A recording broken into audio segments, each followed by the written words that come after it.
The murder of 31-year-old NYPD officer Jonathan Diller, who is a husband and a dad to a young baby, Ryan, by a suspect with a lengthy rap sheet, and the arrests of believed to be migrant squatters on drug and gun charges here in New York, some of them with prior arrests, like this suspect with an attempted murder charge under his belt, all highlighting what the mayor calls, quote, the biggest challenge that this city and other cities across the country as well are facing. Repeat criminal offenders who are arrested and then re-released into the population. NYPD Chief of Patrol Chief Chell says criminals like these back on the streets are putting the NYPD officers in a lot of danger. This is 3 against 8 in a basement apartment. We all know what they look like, with multiple firearms. That's how dangerous it is.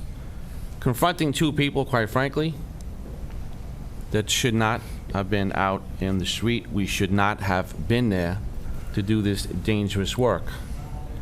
This is 2 days after Detective Diller's murder. A same situation where we should have been there. Chief Chell joins me now. Chief, thank you very much for the work that you do in the city. How many years on the force? In my 31st year. 34 years. And you oversee, as Chief of Patrol, you oversee all of the divisions across the city, correct? All the police precincts, about 15,500 police officers and sergeants, and about 3,000 civilians. So I have the largest bureau. I love what I do, and it's a pleasure working for them, quite frankly. Well, all of us who live and or work here are grateful to you for your service to the city and your intense commitment under really difficult circumstances. Put us in the shoes of these officers, as you say, 2 days after Detective Diller was gunned down. Then they find themselves in this basement. What's going on in this moment? 2 days after the tragic murder of one of our own, they're mourning also, but they're also still on the street doing their job. And they go to this house in the Bronx. Someone calls 911 for a person with a gun. It's 1 sergeant and 2 cops. As soon as they get there, they see the person in the alley with the gun. And you see it's an narrow alley. They chase him into a basement of a private home, into a back bedroom, and they grab him quickly, and we secure the gun. But the second person they engage is in the hallway, and he's got a gun under his armpit, and he turns away, and from the body-worn camera, he reaches for the gun, and the sergeant cops take him down quickly, and it's a 9mm with an extended clip. And then we arrest 6 more people out of that apartment. There's 2 more guns, a ghost gun, there's ketamine, there's a child. Very dangerous situation. And, you know, the first person with the gun was out on an attempted murder charge from Yonkers. The second person was a walking gun indictment that he shouldn't have been out of jail. We shouldn't be here dealing with this. And yet we do. Very dangerous. And at the end of the day, 6 out of 8 walked out of jail on supervised release, which we don't even know what that is really. ROR. And the person with the Yonkers charge, he also walked out. So it's a dangerous situation that we should not have been there, but we do it, and they did it well. But same Detective Villa, those 2 people in that car, 2 convicted violent felons, 2 guns, and the driver's walking around with a gun arrest that he's indicted for. We should not have been there. He should not have been there, and he fought for it. And just to go back to that day quickly, when he was shot, he still fought for that gun and got it out of there and saved lives. It's just tremendous. He's a hero, and we remember him. His family should not have been left without him. As you say, there are 3 legs to this stool, and the police are one of them. And then it goes to the process, to the judicial process. But it must be so incredibly frustrating when you are doing your role, and then you're just watching this conveyor belt of these people, many of them in the country, some of them for sure, illegally. I want you to see this video that our reporter shot of one of these individuals. We showed a picture of this man, Hector de Souza Villalta.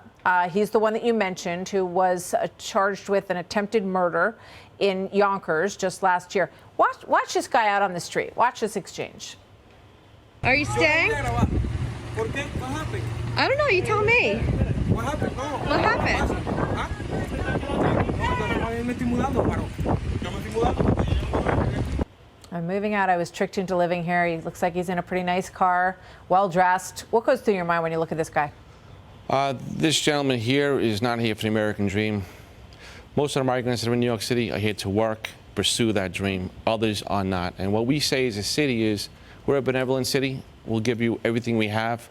But if you're here committing violent crimes, you're on guns, no, you should forfeit that right, and you should have your day in court, and then you should be removed from our country. You know, you watch Mayor Adams, and he says a lot of things that make sense. He wants to remove people who are dangerous, mentally ill on the streets. He wants to get some cooperation in Albany so that these people can stay, the judges and the people who are supposed to do the other two legs of the stool will do their job. Explain how you see Mayor Adams and how he's doing in this job. He's doing a phenomenal job. He is steadfast committed to this police department, and his number one priority, he says all the time, you know, without public safety, we cannot prosper. You saw the last couple of days how he supported our whole department and what we're doing. He's with us. He gives us all the support. He gives me the support to do our jobs. And look, a lot of the things that he's dealing with, he inherited. But like he says, he's not here to describe the problem. Now he's here to fix the problem.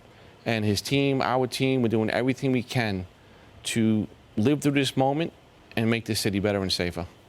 All right, we're going to take a quick break, but we're going to be back with more. We're going to talk about what has to happen and what the steps are to get there to make people safe.